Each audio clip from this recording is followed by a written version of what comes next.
فلسطین کے جو حالات ہوئے ہیں، انسانیت جو تار تار ہوئی ہے، اس سے پہلے دنیا کی تاریخ میں شاید ایسا کبھی نہیں ہوا ہوگا۔ سب سے بڑا افسوس اس بات کا ہے کہ UN کہاں ہے؟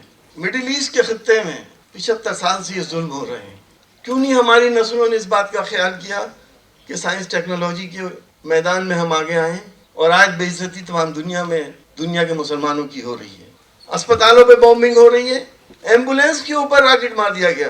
پارلیمنٹ کے اندر جو بل پاس ہوئے ہیں جس سے ہندوستان کی دوسری بڑی آبادی مسلمانوں کی دل آزاری ہوئی، کسی کو حجاب پہ پریشانی ہونے لگی، کسی کو نماز پہ پریشانی ہونے لگی، کسی کو مسجد پہ ہونے لگی تو کسی کو مدرسے پہ ہونے لگی۔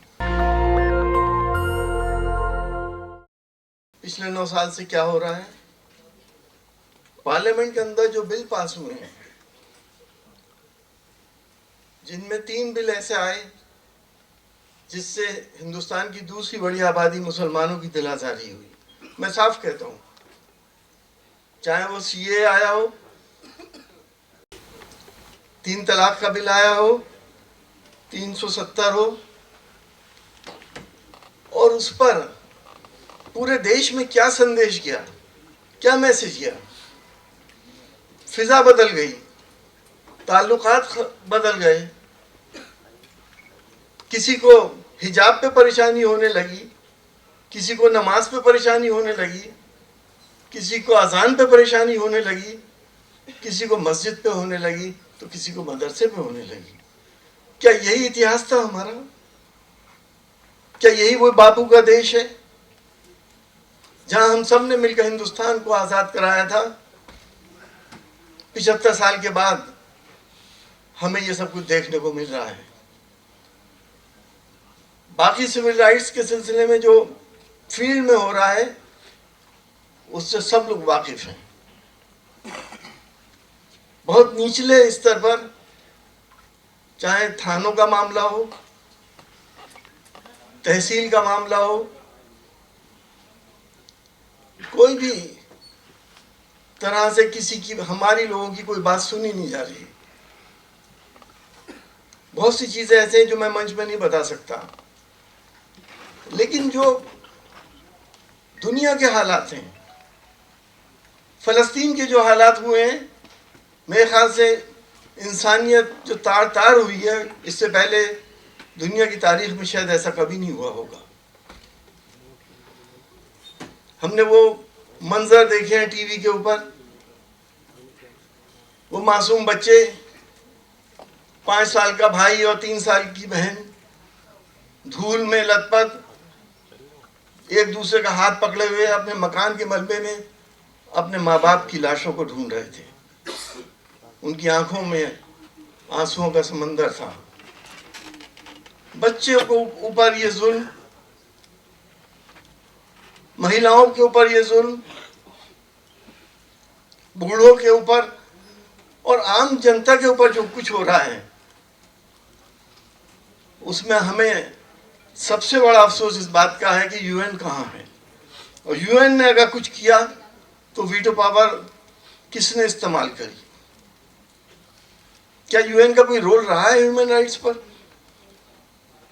ہم کسی بھی ٹیررسٹ ایکٹیویٹی کے خلاف ہیں،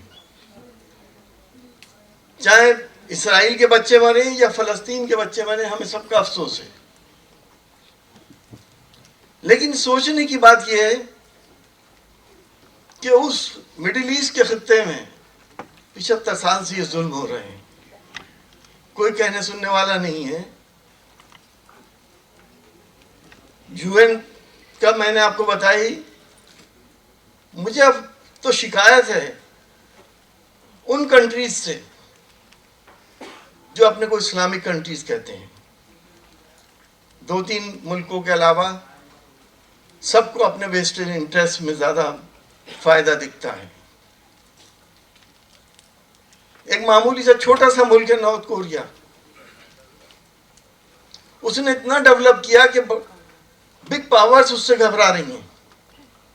یہاں تو بہت ہیں، اللہ نے سب کچھ دیا تھا، دولت دی تھی، لیکن ہم کچھ نہیں کر پائے۔ ہم ہمیں افسوس ہے کہتے ہوئے، کیونکہ سلطنت عثمانیہ کے زمانے سے جو سازشیں ہوئی ہیں، جس طرح سے فلسطین کا قیام کیا گیا، جس طرح سے جو چالیں چلی گئیں، وہ تاریخ میں ہے سب. لیکن 1,60,00,000 لوگوں نے 228 کروڑ مسلمانوں کے اوپر غلبہ پا لیا. کہاں ہیں ہم لوگ؟ کیوں نہیں ہماری نسلوں نے اس بات کا خیال کیا کہ سائنس ٹیکنالوجی کے میدان میں ہم آگے آئیں؟ کوئی کمی تو تھی نہیں، اور آج بے عزتی تمام دنیا میں دنیا کے مسلمانوں کی ہو رہی ہے. کسی کو اچھا لگے یا برا لگے، جو حقیقت ہے وہ یہی ہے. جو گورننگ باڈی ہوتی ہے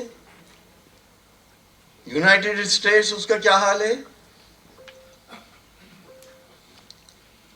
کس طرح سے ویٹو ہو رہے ہیں، اور اگر ویٹو نہ بھی ہو تو کیا کر لیں گے؟ وہ کس کو مان رہا ہے؟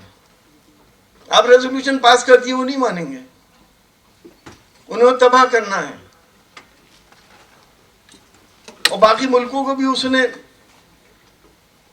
یہ دھمکی دی ہے کہ اگر جنگ میں کودے تو ہم ان کا حشر بھی غازہ جیسا کر دیں گے. کوئی انٹرنیشنل نارمز وار کے نہیں فالو ہو رہے. اسپتالوں پہ بومبنگ ہو رہی ہے. اسپتال تو اسپتال، ایمبولینس کے اوپر راکٹ مار دیا گیا. کبھی سوچا آپ نے کہ کبھی ایسا وقت بھی آئے گا؟ اتنے کمزور کیسے ہو گئے؟ یہ سوچنے کا وقت ہے. اور میں سمجھتا ہوں آگے آنے والے وقتوں میں اگر ہم نے سائنس اور ٹیکنالوجی میں ترقی نہیں کری تو آگے آنے والا مستقبل بہت تاریک ہے. نیشنل دستک کی آپ سے گزارش ہے کہ اگر اس کو بچانا چاہتے ہیں تو نیشنل دستک کو سبسکرائب کرنے کے لیے ریڈ کلر کے سبسکرائب بٹن کو دبائیں، پھر بیل آئیکن کی گھنٹی دبائیں. نیشنل دستک کو بچانے کے لیے بہت ضروری ہے کہ ہر خبر کو شیئر کریں، لائک کریں، کمنٹ ضرور کریں.